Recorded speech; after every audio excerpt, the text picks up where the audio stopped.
पश्चिमी एशिया के राजनीतिक परिदृश्य में एक बार फिर से बड़ी हलचल देखने को मिली है।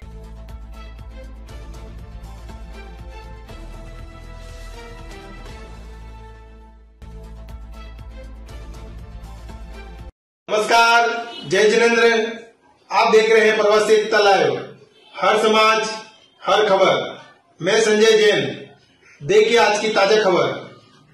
जहां इजरायल ने ईरान के महत्वपूर्ण परमाणु और सैन्य ठिकानों पर मिसाइल हमला किया। इस हमले की सटीकता और निशाने की तीव्रता को देखकर दुनिया की निगाहें ईरान पर टिकी हैं। इजरायल का उद्देश्य साफ है, ईरान की परमाणु क्षमता और मिसाइल निर्माण को कमजोर करना। हमले की तस्वीरें सैटेलाइट से प्राप्त हुई हैं, जिनमें हमले से पहले और बाद की स्थिति स्पष्ट दिखाई दे रही है। ईरान के कई अहम ठिकानों को निशाना बनाया गया है और उसके न्यूक्लियर और रक्षा कार्यक्रमों के लिए अत्यंत महत्वपूर्ण माने जाते हैं। सबसे पहले नातांज परमाणु केंद्र का उल्लेख करना जरूरी है, जिसे ईरान का परमाणु रत्न कहा जाता है। यह केंद्र यूरेनियम को समृद्ध करने के लिए 50,000 से अधिक सेंट्रीफ्यूज का इस्तेमाल करता है। आधिकारिक तौर पर इसे शहीद अहमदी रोशन परमाणु केंद्र के नाम से जाना जाता है। इस स्थल की खासियत यह है कि इसकी अधिकांश मशीनें जमीन के नीचे सुरक्षित रूप से स्थापित है। सैटेलाइट तस्वीरों में यहाँ ये हुए हमले के बाद भारी नुकसान साफ देखा जा सकता है। इसके बाद इस्फहान का परमाणु रिसर्च केंद्र है, जो 1984 में चीनी सहायता से स्थापित हुआ था।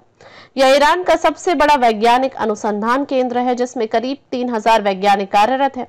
ताजा हमले में इस केंद्र की 4 महत्वपूर्ण अनुसंधान इमारतों को भारी क्षति पहुंची है, जिससे ईरान के अनुसंधान कार्यक्रम को बड़ा झटका लगा है। तीसरा महत्वपूर्ण ठिकाना है फोर्डो, जो तेहरान से करीब 160 किलोमीटर दूर पहाड़ों के बीच स्थित है।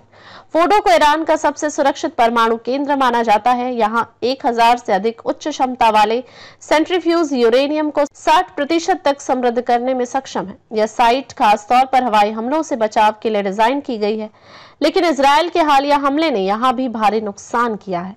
उत्तर पश्चिमी ईरान के तबरीज क्षेत्र में भी इजरायली हमलों के निशान मिले हैं। यह साइट लंबी दूरी के मिसाइल प्रणालियों जैसे शाहब-1, शाहब-2 और शाहब-3 के विकास और तैनाती का मुख्य केंद्र है। विशेषज्ञों का मानना है कि इन मिसाइलों की पहुंच पूर्वी और मध्य यूरोप के कुछ हिस्सों तक हो सकती है।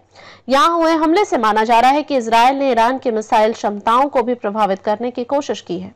मशहद, जो ईरान का दूसरा सबसे व्यस्त हवाई अड्डा होने के साथ ही एक बड़ा सैन्य केंद्र भी है, इस हमले में निशाने पर रहा। यह ठिकाना लंबी दूरी के वायुसेना अभियानों के संचालन में सक्षम है।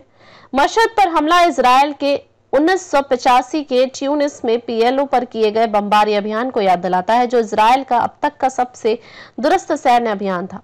इस हमले ने न केवल ईरान की सैन्य और परमाणु क्षमताओं पर प्रभाव डाला है, बल्कि यह पश्चिमी एशिया में सुरक्षा और राजनीतिक स्थिति को और भी जटिल बना सकता है। विशेषज्ञों का कहना है कि इस घटना के बाद क्षेत्र में तनाव और बढ़ सकता है, जो अंतर्राष्ट्रीय स्तर पर चिंता का विषय हो सकता है। अंतर्राष्ट्रीय समुदाय की निगाहें अब इस ओर टिकी हैं कि ईरान इस हमले का जवाब कैसे देगा और यह घटनाक्रम क्षेत्रीय स्थिरता को किस दिशा में ले जाएगा।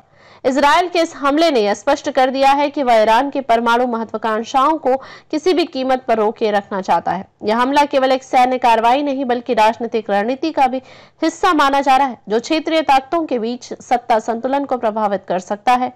आने वाले समय में इस स्थिति पर नजर रखना बेहद जरूरी होगा, क्योंकि इससे न केवल क्षेत्रीय बल्कि वैश्विक सुरक्षा की स्थिति पर भी प्रभाव पड़ सकता है। सभी वीडियो को देखने के लिए चैनल को सब्सक्राइब करें, बेल आइकन को दबाएं, वीडियो को लाइक और शेयर जरूर करें। धन्यवाद।